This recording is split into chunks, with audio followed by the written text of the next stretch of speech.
बच्चों, जैसा कि आप देख रहे हो इस टाइटल में, इसमें हम लोग क्या करने वाले हैं इस वीडियो के अंदर, दो यूनिट है क्वांटम की और इलेक्ट्रोमैग्नेटिक थ्योरी की। इन दोनों यूनिट का हम लोग यहाँ पर कवर करेंगे। इन दोनों यूनिट को हम लोग यहाँ पर कवर करेंगे और कवर क्या करेंगे, इनके जितने भी इंपॉर्टेंट फार्मूले हैं, जितने भी इंपॉर्टेंट फार्मूले हैं यहाँ के, हम उन सारे फार्मूलों को यहाँ पर कवर करेंगे। और इन सारे फार्मूलों में डेरिवेशंस भी आते हैं और इन पर सीधे न्यूमेरिकल भी आपके पास बनते हैं। तो बहुत लंबा वीडियो नहीं होने वाला है, जस्ट शॉर्ट स्वीट सा वीडियो है जिसमें सारे आपके फॉर्मूले कवर हो जाएंगे। जैसा कि देखो यहाँ पर प्लैंक हाइपोथेसिस जो पहला टॉपिक है, 1900 में क्वांटम थ्योरी जो ब्लैक बॉडी स्पेक्ट्रम को एक्सप्लेन कर रहे थे, तो प्लैंक ने एक क्वांटम एजम्पशन किया था एनर्जी के बारे में। और उन्होंने एजम्पशन ये किया था कि जो हमारी एनर्जी है, जो ब्लैक बॉडी के लिए जिम्मेदार क्वांटम ऑसिलेटर्स हैं, वो डिस्क्रीट प्रॉपर्टी की है। तो उन्होंने माना था कि oscillators are like the quantum object with the discrete energy, मतलब उनकी एनर्जी एक कॉन्टीन्यूस नहीं होती, एक certain value fix E equal to H nu के फॉर्म में उनकी एनर्जी होती है। ये उन्होंने एक शुरुआती एजम्पशन लिया था।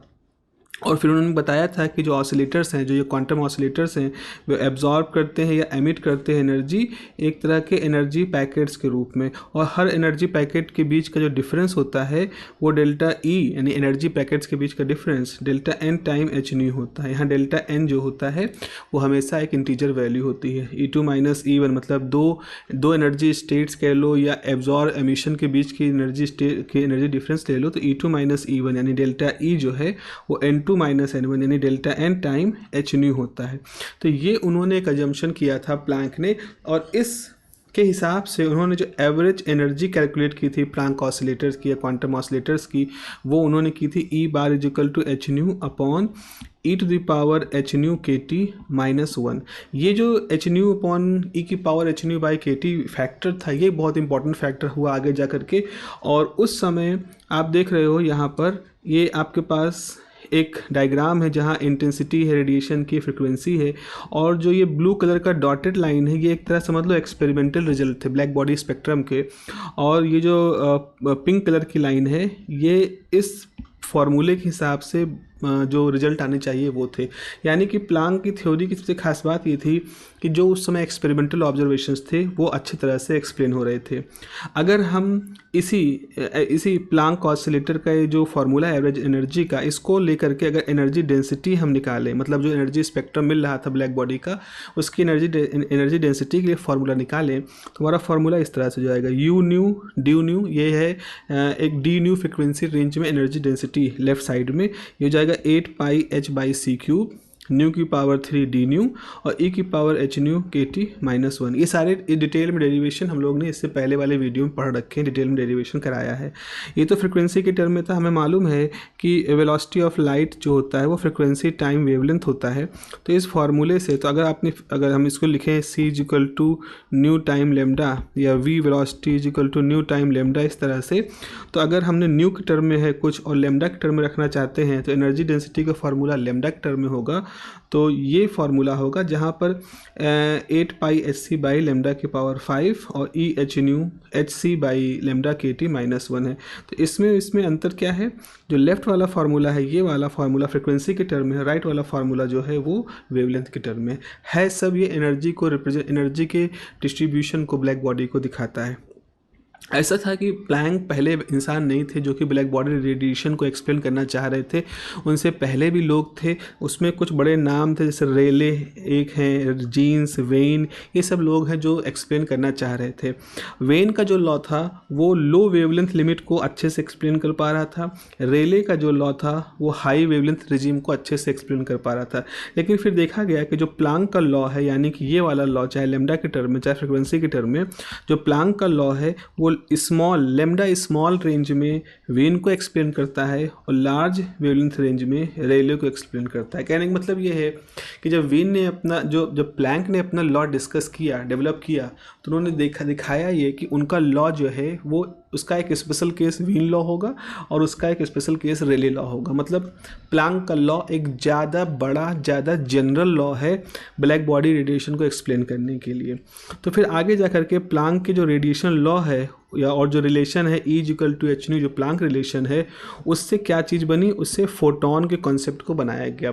आइंस्टीन ने इसी कॉन्सेप्ट को यूज करके अपने समय में फोटो इलेक्ट्रिक इफेक्ट को एक्सप्लेन किया था। अब फोटोन को एज अ पार्टिकल ट्रीट किया जाने लगा, और जब आप पार्टिकल ट्रीट करते हो तो पार्टिकल कुछ प्रॉपर्टी होती है, उसका मास होता है, उसकी एनर्जी होती है, उसका मोमेंटम होता है, इस तरह से कुछ चीज़ें बताई जाती हैं। तो अगर हम देखें तो हम उसका रेस्ट मास, मतलब फोटोन अगर रुका हुआ माना जाए, रेस्ट माना जाए, तो ये होता है उसका रेस्ट मास 0 होता है। यानी फोटोन जब तक मूव कर रहा है, लाइट जब तक मूव कर रही है, तब तक उसके साथ आप ये प्रॉपर्टी जोड़ सकते हैं। उसकी एनर्जी hν फार्मूला से दी जाती है, उसका मूविंग मास इवन c² यहाँ कर सकते हो, और मोमेंटम जो होगा वो hν/c है। ये फार्मूला यहाँ पर हम यूज कर सकते हैं इसके लिए, ठीक है। ये इसका एक फार्मूला है। तो उसके पास एनर्जी भी है, मास भी है, मोमेंटम भी है, एज अ पार्टिकल जो बिहेव करता है।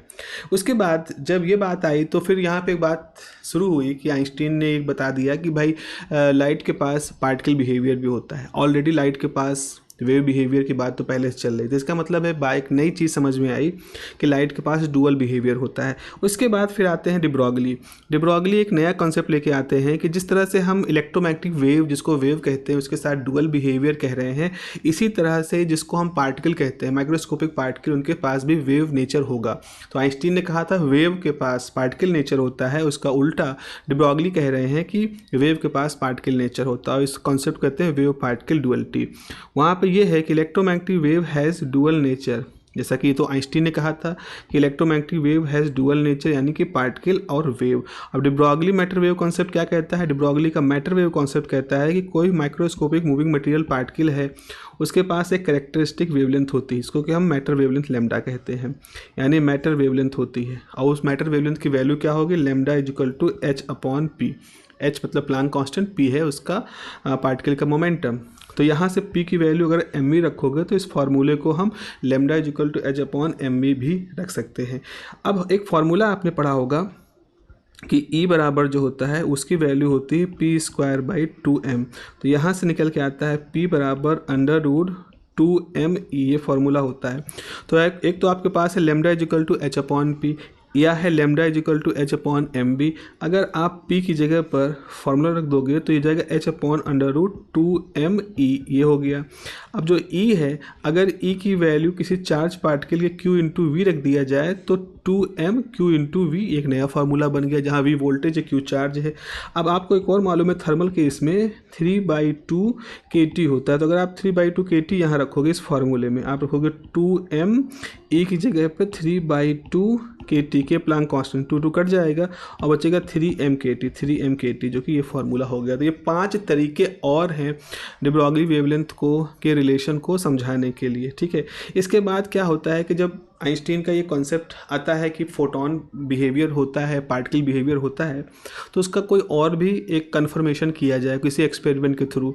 तो कॉम्पटन एक एक्सपेरिमेंट परफॉर्म करते हैं जो कि एक सीधे तौर पर फोटोन कॉन्सेप्ट या इलेक्ट्रोमैग्नेटिक वेव के पार्टिकल कॉन्सेप्ट को समझाता है। तो ये एक्सपेरिमेंट कन्फर्म करता है डायरेक्ट तरीके से particle nature of the electromagnetic wave, यानी फोटोन के कॉन्सेप्ट को डायरेक्टली एक्सप्लेन करता है। इस पूरे प्रोसेस को हम इनकोहेरेंट स्कैटरिंग कहते हैं, कॉम्पटन इफेक्ट को इनकोहेरेंट स्कैटरिंग कहते हैं। और उस स्कैटरिंग में हम ये देखते हैं कि जो वेवलेंथ हम भेज रहे हैं किसी टारगेट पार्टिकल की तरफ, उसके अलावा एक और एक्स्ट्रा वेवलेंथ निकल के आता है। तो जो नया वेवलेंथ एक्स्ट्रा आया है और जो आपने भेजा है, उनके बीच का डिफरेंस जो होता है उसको कॉम्पटन शिफ्ट कहते हैं। अब कॉम्पटन शिफ्ट की जो वैल्यू है वो lambda c time 1 - cos theta होती है, जहाँ लैम्डा c एक कांस्टेंट है जिसे कहते हैं कॉम्पटन वेवलेंथ, h/m0c होता है, और इसकी वैल्यू 0.242 एंगस्ट्रॉम होती है। चूँकि h mass of electron, velocity of c रखोगे तो ये वैल्यू आती है। यहाँ cos थीटा है एंगल ऑफ स्कैटरिंग। हम ये देखते हैं जब cos थीटा की वैल्यू -1 हो जाएगी तो उस समय 1 + 1 हो जाएगा, और उस समय जो मैक्सिमम कॉम्पटन शिफ्ट है वो इस टर्म का, यानी कि 0.242 का 2 टाइम होगा, और वो लगभग 0.05 एंगस्ट्रॉम होता है। इसका कहने का मतलब ये है कि अगर आप कॉम्पटन इफेक्ट करते हो, परफॉर्म करते हो, तो आपको वेवलेंथ में जो अंतर दिखाई पड़ेगा, हद से हद वो अंतर 0.05 एंगस्ट्रॉम का होगा, यानी बहुत बड़ा अंतर नहीं होगा। इसीलिए सोफिस्टिकेटेड सेंसिटिव इंस्ट्रूमेंट से इसको किया जा सकता है। और इसको करने के लिए कॉम्पटन ने एक्सरेज का इस्तेमाल किया था। एक्सरेज इनकी वेवलेंथ कम होती है। सवाल होता है कि क्या हम 5000 एंगस्ट्रॉम की लाइट के साथ इसको नहीं कर सकते? तो देखो, अगर हम lambda is equal to 4000 angstrom को यूज करेंगे तो जो परसेंटेज कॉम्पटन शिफ्ट होगा, मतलब जो कॉम्पटन शिफ्ट आप परसेंटेज वाइज देखोगे वो इस तरह से delta lambda max minus lambda करोगे तो ये 0.0001% होगा। इतना कम ये होगा कि किसी डिटेक्टर के द्वारा इसको सही से नापना मुश्किल हो जाएगा। इसीलिए हम इस एक्सपेरिमेंट को एक्सरे के थ्रू करते हैं। अब डी ब्रॉगली जो वेव कंसेप्ट होता है उसमें कहते हैं कि हर पार्टिकल के साथ एक वेव नीचे जुड़ा होता है। तो वहाँ से श्रोडिंगर का सजेशन होता है कि अकेली वेव नहीं जुड़ी होती बल्कि वेव का पूरा समूह जुड़ा होता है। अब देखो, अगर आप ये कहोगे कि हमारे एक पार्टिकल के साथ एक वेव जुड़ी है, तो उस जो वेव होगी, वो वेव जो जुड़ी हुई मानोगे उसको हम वेव वेलोसिटी कहेंगे या फेज वेलोसिटी कहेंगे। और हम ये देख सकते हैं कि जो फेज वेलोसिटी की वैल्यू है वो कितनी आती है, c²/v। अब इस फॉर्मूले प्रॉब्लम क्या है, किसी पार्टिकल की वेलोसिटी ऑफ लाइट से कम ही होती है। ये रिलेटिविटी सिद्धांत है जो कि टेस्टेड है। अगर v की वैल्यू यानी कि पार्टिकल की वेलोसिटी अगर आप c से कम रखोगे तो आपका फेज वेलोसिटी ऑफ लाइट से ज़्यादा हो सकती है। थ्योरी ऑफ रिलेटिविटी कहती है कोई भी पार्टिकल, कोई भी वेव, कुछ भी वेलोसिटी ऑफ लाइट की लिमिट को क्रॉस नहीं कर सकती है। तो इसका मतलब है कि अगर आप ये सिंगल वेव की कॉन्सेप्ट को मानोगे किसी पार्टिकल के साथ जुड़ा हुआ, यानी कि फेज वेलोसिटी कॉन्सेप्ट मानोगे, तो आप पाओगे कि थ्योरी ऑफ रिलेटिविटी का उल्लंघन हो रहा है। तो श्रोडिंगर इसका सुझाव ये देते हैं कि ऐसा ना सोचो कि बहुत एक वेव जुड़ी है पार्टिकल के साथ, ये सोचो कि पार्टिकल के साथ वेव का गुच्छा जुड़ा हुआ है, एक पैकेट जुड़ा हुआ है, और जो पूरा पैकेट है उसको हम वेव पैकेट कहेंगे। उस वेव पैकेट के अंदर बहुत सारी वेव हैं, उसके अंदर जो वेव है उनकी वेलोसिटी वीपी है, लेकिन पूरी की पूरी वेव का जो समूह है उसकी वेलोसिटी वीजी है। बिल्कुल वैसा जैसे भीड़ होती है, भीड़ के अंदर पूरी भीड़ धीरे धीरे मूव कर रही है, जबकि भीड़ के अंदर के लोग हैं बहुत तेज़ी से दाएं बाएं घूम रहे हैं, लेकिन वो ऐसा दाएं बाएं घूम रहे हैं कि अंदर रहते हैं, लेकिन पूरी भीड़ धीरे धीरे घूम रही है। ऐसा सोचो आप, कुछ हो रहा है इसके अंदर। तो वैसा ही कुछ यहाँ पर है, यानी ग्रुप वेलोसिटी की बात आएगी बच्चों। और ग्रुप वेलोसिटी की जब बात आएगी तो उसका फॉर्मूला निकल के आता है Vg = dw/dk। अगर हम ग्रुप वेलोसिटी और फेज वेलोसिटी के बीच का संबंध देखें तो बहुत इंपॉर्टेंट फार्मूला है जो Vg = Vp - lambda time dVp/dλ दिखाता है। यहाँ पर अगर ये राइट हैंड साइड का ये टर्म dVp/dλ अगर ये नॉन जीरो है, मतलब फेज वेलोसिटी लैम्डा के साथ चेंज अगर नॉन जीरो है, तो ऐसे मीडियम को हम डिस्पर्सिव मीडियम कहते हैं। ठीक है, अगर ये नॉन जीरो होगा तो कुछ ना कुछ घटेगा। इसका मतलब Vg की वैल्यू Vp से कम होगी, यानी Vp की वैल्यू Vg से ज़्यादा होगी। तो डिस्पर्सिव मीडियम अगर है, मीडियम अगर डिस्पर्सिव है, तो Vg जो होता है ग्रुप वेलोसिटी हमेशा फेज वेलोसिटी से कम होगी। लेकिन अगर ये राइट हैंड साइड जीरो, मतलब राइट हैंड साइड का ये टर्म जीरो है, ये पूरा टर्म जीरो है, तो कैसा मीडियम है, नॉन डिस्पर्सिव मीडियम है। और नॉन डिस्पर्सिव मीडियम का मतलब ये टर्म जीरो हो गया तो Vg = Vp हो जाएगा, ग्रुप वेलोसिटी फेज वेलोसिटी के बराबर हो जाएगी। तो यहाँ पर the concept of wave packet associated to wave group leads to the concept of the wave function. आगे हम ये देखते हैं, जब हम कहते हैं कि वेव पैकेट जुड़ा हुआ है, वेव का समूह जुड़ा हुआ है, तो श्रोडिंगर एक और कॉन्सेप्ट यहाँ देते हैं कि इस समय जब एक पूरा पैकेट जुड़ा हुआ है पार्टिकल के साथ में, तब उसके व्यवहार को समझने के लिए हमें एक फंक्शन की आवश्यकता होगी जिसको हम कहेंगे वेव फंक्शन। अच्छा, वेव फंक्शन क्या होता है? वेव फंक्शन जो होता है वो जुड़ा होता है with the probabilistic nature of the wave group, यानी कि वेव ग्रुप के अंदर पार्टिकल कहाँ होगा, वेव ग्रुप जब कोलैप्स करेगा तो पार्टिकल कहाँ पर अपीयर होगा, इसको समझाते हुए, इसकी प्रोबेबिलिटी को समझाते हुए ये फंक्शन यूज होता है। जो फंक्शन यूज होता है ये ऐसा है, अगर आप मॉड साई स्क्वायर लोगे तो इसकी वैल्यू p बताएगा, p प्रोबेबिलिटी, यानी वेव फंक्शन निकाल लिया, उसका मॉड का साई स्क्वायर, उसके मॉड का स्क्वायर करोगे तो आपको प्रोबेबिलिटी मिल जाएगी। एक कंडीशन है, अगर पूरे स्पेस की बात करें -∞ to +∞, wave function complex conjugate को वेव फंक्शन से पूरे वॉल्यूम पे इंटीग्रेट करोगे तो आंसर 1 आएगा। अब ये 1 जो है प्रोबेबिलिटी है, हमें मालूम है अगर प्रोबेबिलिटी 1 है इसका मतलब 100% श्योरिटी है। तो जब भी वेव फंक्शन इस कंडीशन को फॉलो करता है तो उसको हम कहते हैं नॉर्मलाइज्ड वेव फंक्शन, और ये जो कंडीशन होती है इसको नॉर्मलाइजेशन कंडीशन कहते हैं। अब वेव फंक्शन, कोई वेव फंक्शन हमने खोजा है तो वो सही है कि नहीं, वो वैलिड वेव फंक्शन है कि नहीं, मतलब वो आगे हमारे मैथमेटिकली हमारी हेल्प करेगा कि नहीं सिस्टम को समझने में। तो उसके लिए ज़रूरी क्या है कि valid wave function is a finite continuous single valued function, मतलब वेव फंक्शन फाइनाइट होना चाहिए, कंटिन्यूस होना चाहिए और सिंगल वैल्यूड होना चाहिए। साथ ही साथ उस वेव फंक्शन का एक्स वाई जेड के साथ जो डेरिवेटिव हो वो भी फाइनाइट हो, कंटिन्यूस और सिंगल वैल्यूड हो, और वेव फंक्शन को नॉर्मलाइजेशन कंडीशन फॉलो करनी चाहिए। जो ये वाली कंडीशन थी इसको फॉलो करना चाहिए। ये सब अगर है तो हमारा वेव फंक्शन वैलिड है। अब सवाल ये है कि इस वेव फंक्शन को यूज कहाँ करेंगे। तो वहाँ पर श्रोडिंगर ने एक इक्वेशन को भी दिया, सेट ऑफ इक्वेशंस दी, 2 इक्वेशन दी। उन्होंने कहा कि भाई मैटर वेव जो है वो भी तो वेव हैं, और हर तरह की वेव को हम किसी न किसी मैथमेटिकल इक्वेशन से लिख सकते हैं, इसको वेव इक्वेशन कहते हैं। तो श्रोडिंगर ने 2 तरह की वेव इक्वेशन डिराइव की। याद रखो ये वेव इक्वेशन किसके लिए है, मैटर वेव के जुड़े हुए वेव फंक्शन के लिए है।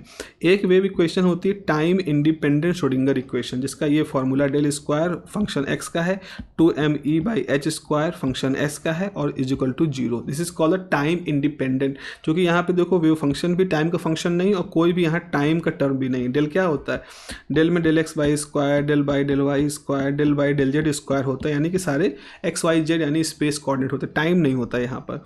टाइम डिपेंडेंट श्रोडिंगर इक्वेशन में आप देखो यहाँ पे लिखा है एच कैप साई। अब यहाँ वेव फंक्शन में एक्स और टी है, यहाँ I H cross D psi by D T time derivative हो, यहाँ फंक्शन ऑफ टाइम, मतलब टाइम का रोल आना शुरू हो जाएगा।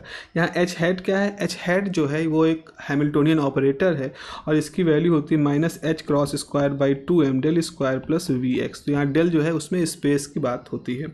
अब श्रोडिंगर इक्वेशन हमने बना ली, तो उसका एप्लीकेशन क्या करेंगे। श्रोडिंगर इक्वेशन का एप्लीकेशन एक जो बेसिक आपके लेवल पर है वो है कि अगर एक पार्टिकल किसी बॉक्स के अंदर ट्रैप है तो उसकी एनर्जी पे किस तरह की कंडीशन होगी उसको समझाने के लिए हमारा श्रोडिंगर इक्वेशन यूज होता है।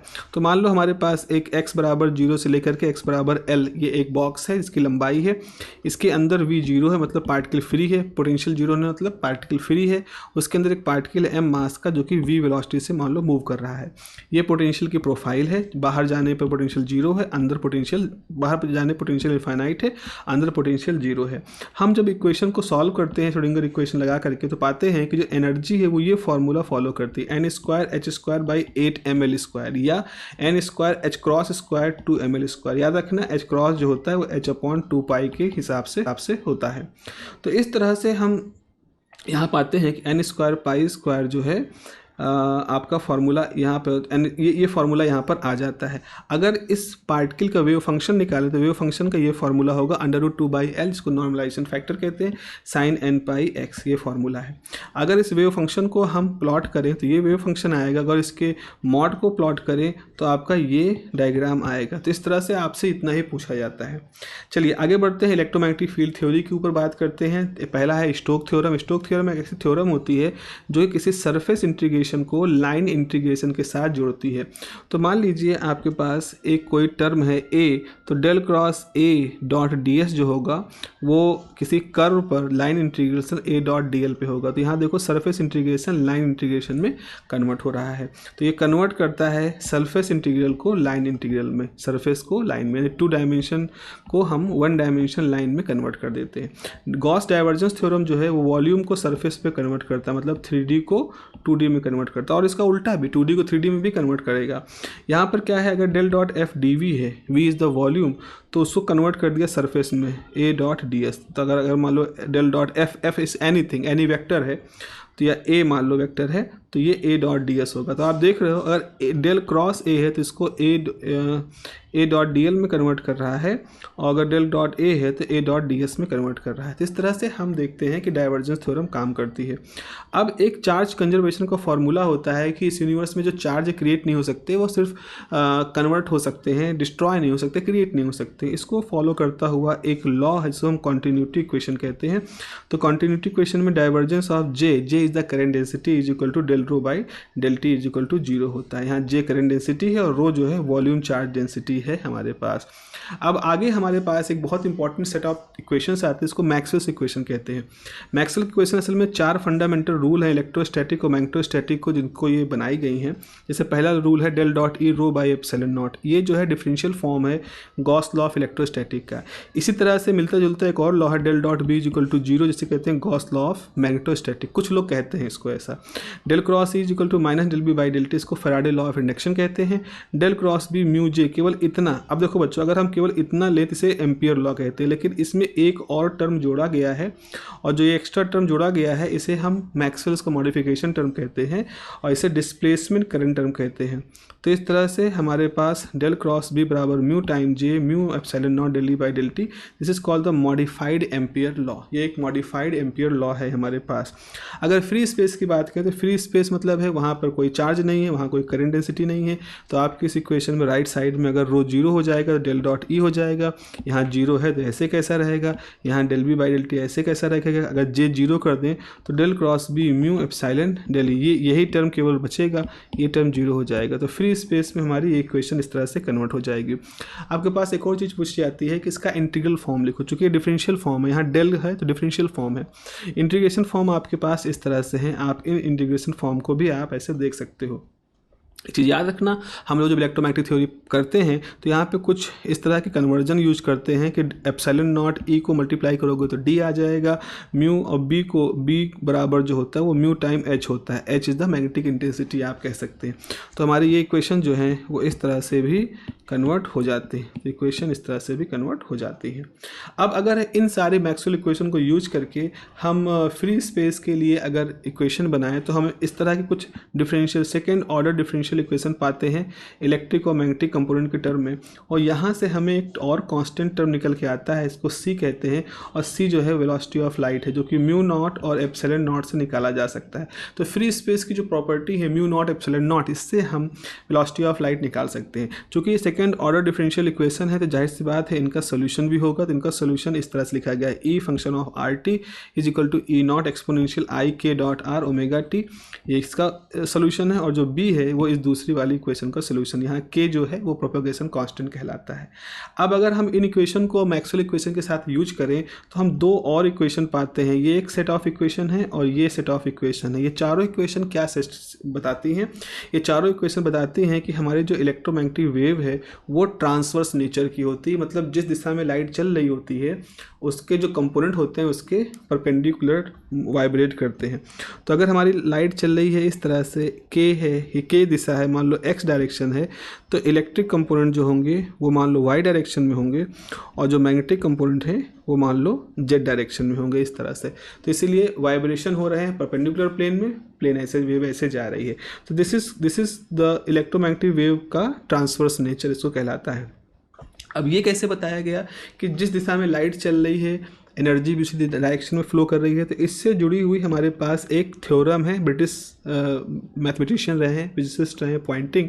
तो पॉइंटिंग ने एक थ्योरम दी जो इलेक्ट्रोमैग्नेटिक एनर्जी के फ्लो को दिखाता है। अब उस थ्योरम का तो डेरिवेशन बहुत ही टेढ़ा है, लेकिन आप उसका एक आखिरी डेरिवेशन का आखिरी रिजल्ट देखें, यहाँ पर लेफ्ट हैंड साइड में E dot J D V है। तो ये लिख रहा है total dissipated power in V, किसी वी में से कितनी पावर लॉस हुई उसको बता रहा है। अब उसके दो हिस्से हैं, ये हिस्सा दिखा रहा है जैसे कि फर्स्ट टर्म है energy stored in electric and magnetic field. तो जो इलेक्ट्रोमैग्नेटिक वेव के अंदर इलेक्ट्रिक मैग्नेटिक फील्ड है उनमें जितनी एनर्जी स्टोर है ये वो हिस्सा है, और जो माइनस वाला टर्म है ई क्रॉस एच, ये दिखा रहा है किस रेट से, मतलब टाइम के साथ कितनी तेज़ी से एनर्जी उस वॉल्यूम के सरफेस से बाहर जा रही है। तो ये वाला हिस्सा दिखाता है कि एनर्जी का रेडिएशन, एनर्जी का रेट क्या है, एनर्जी के प्रोपोगेशन का रेट क्या है। तो पॉइंटिंग थ्योरम असल में एक एनर्जी कंजर्वेशन का लॉ है इलेक्ट्रोडायनेमिक्स में, और energy per unit time per unit area जो ट्रांसपोर्ट हो रहा है वो यहाँ पर दिखाया जा रहा है एक वेक्टर के द्वारा, जिसको हम पॉइंटिंग वेक्टर कहते हैं। तो यहाँ पे जो ई क्रॉस एच है, क्रॉस प्रोडक्ट है दो वेक्टर का, तो एक वेक्टर ही होगा, और उस नए वेक्टर को कहते हैं एस, पॉइंटिंग वेक्टर। तो ये उसका वैल्यू हो गया। अब यहाँ पर एक और टर्म होता है characteristic impedance, E by H बराबर जेड होता है, और इसकी वैल्यू 377 एंगस्ट्रॉम का ओम होती है।